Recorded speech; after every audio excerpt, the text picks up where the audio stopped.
Brett Veach, in his infamous fashion, I will say, in recent years, I had a feeling that he was probably going to make a move. But I thought that if anything, we were going to trade up from the 29th pick. So our second first round pick. Instead, we swapped picks with the Cleveland Browns. We were at number 9. They were at number 6. We swapped. And then we also sent them our 3rd round and one of our 5th round picks of this year. So a lot of people were criticizing, saying, oh, wow, the Chiefs just traded up a lot. Who are they going to get? And I think most people anticipated they're going to go get an edge rusher. Well, they did not. They went and got Mansour Delane, cornerback from LSU. And I'm just going to also preface, before I get into the rest of these picks, I don't think I've heard of really hardly any of these guys that the Chiefs drafted.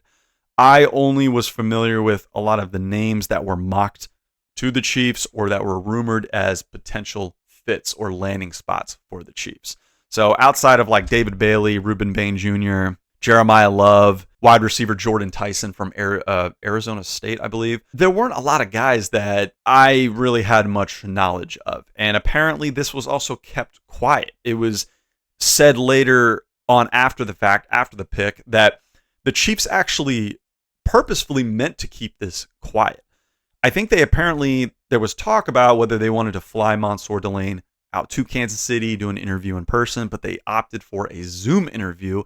And that's because Steve Spagnuolo wanted to keep this quiet and said, nope, let's not be loud about it. Let's not, because, these NFL reporters, they're all over everything. There's all these insider sources. So they kept it quiet. But a lot of people think that the Chiefs reached for this pick. Some people, I was reading in comments on Instagram and reading some post-game reaction articles on ESPN, a lot of people felt like Delane would have been there still at 9, and they didn't need to trade all that draft capital up to get him. But on the flip side, some people were saying, no, actually, the New Orleans Saints and I think even the Washington Commanders, who drafted right before, were supposed to draft before the Chiefs at 9, that Mansour Delane was someone on their radars. I trust it. I trust Veach being aggressive and kind of being a little all in a way, swapping 3 picks to go and get 1.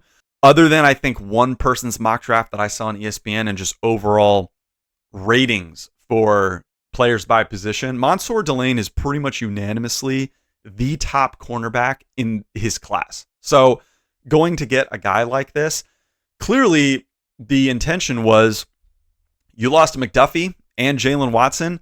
We're going to go get a top corner who's basically going to be a day 1, week 1 starter, and heading into training camp, he's going to have that number 1 job.